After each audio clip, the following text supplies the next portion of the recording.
passenger. Not very many for a ship of this size. Queen Mary is the first ship designed over 1,000 feet long. 4 different turbine engines, enabling them, each one, 40,000 horsepower. That's 160,000 horsepower this ship could generate. If the Queen Mary were sailing today, it would be faster than any of the cruise ships that are sailing around the world today. These were the days of ocean greyhounds. And the fastest of these could claim the Blue Ribbon. Some of you may have heard of the Blue Ribbon. Well, the Queen Mary, of course, being a British ship, had to win the Blue Ribbon. So in 1938, they put the fuel to the ship, and it did it, a crossing between Bishop Rock and Nantucket Lightship in 3 days and 20 hours. And the Queen Mary held that Blue Ribbon record for 14 years until 1952. 15 years ago, we were 2 doors. The center section right here was open, so they'd walk around the smokestack into the grand dining room through the center. Got the idea? So the first thing you walked up to when you entered that room was the captain's table. We'll talk about that when we get inside. You might have seen, if you saw the Titanic, the first class passengers having the center of the ship vertically, including this level here. Steel cage segregated, second and third from first class. Why first class in the middle? Because it's the smoothest, stablest, quietest part of the ship.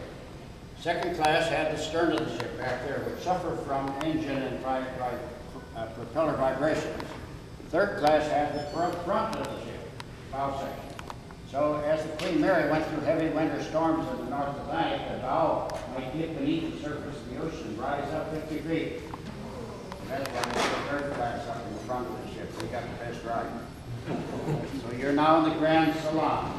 And as we walk through the Queen Mary, you want to be aware of a couple of things.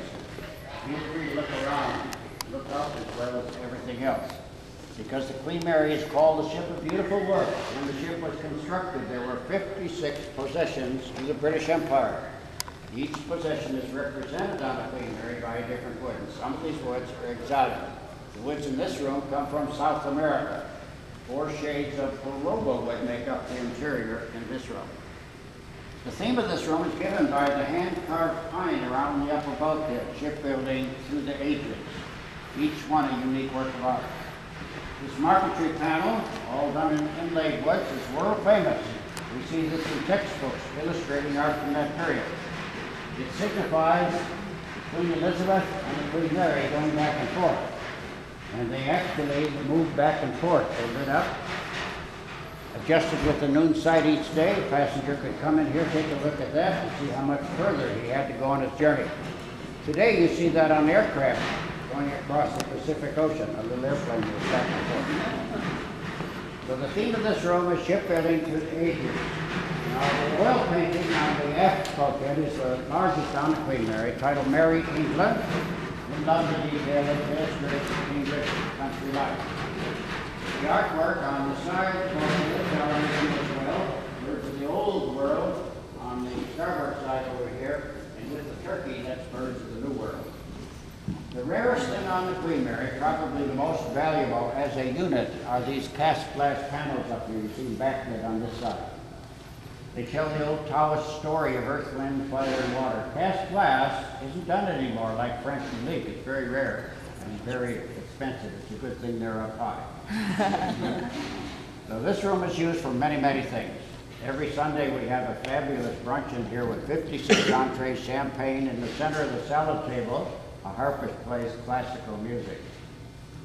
Through the brass doors, the captain used to stand there for a moment. Everybody was to be in their place. Everyone would stand. The captain would stride down the center. And when he took his place, the serving commenced and everything lightened up. This was a party ship in peacetime years. I don't have to tell you that more than once, do I? Everything loosened up when the passengers came in on the Queen Mary. And maybe we'll allude to that a little bit. But this room was all original except the deck. We would never anywhere on a sailing vessel use wall-to-wall carpeting. Why not? I guess none of you had ever been seasick. I meant it's the old British word TUN. It has nothing to do with weight. It has everything to do with volume. So they add up the square footage within the ship, times that by 100, and that gives a figure we call gross tonnage. The Queen Mary is 81,237 gross tons. We have top memory. All right, all right. I'll show you where it used to be. A little later on, we'll rub the promenade deck. But on the Queen Mary, these are tested at 2,000 tons.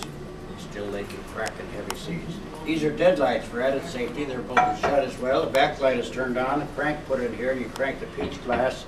That gives the idea you don't see the horizon going up and down. The Queen Mary was called by the crew the Rolling Mary. They didn't realize it until it got the first winter storm, but this ship rolled up to 30 degrees each way. So in 1958, in order to remain competitive with newer ships, the Queen Mary went into dry dock and had stabilizers added to it. Four units, fins sticking out, hooked up to a gyro. As the Queen Mary rolled, the gyro sent an impulse to the fins, causing them to turn, bringing it back up. So that cut down the rolling motion to less than 12 degrees.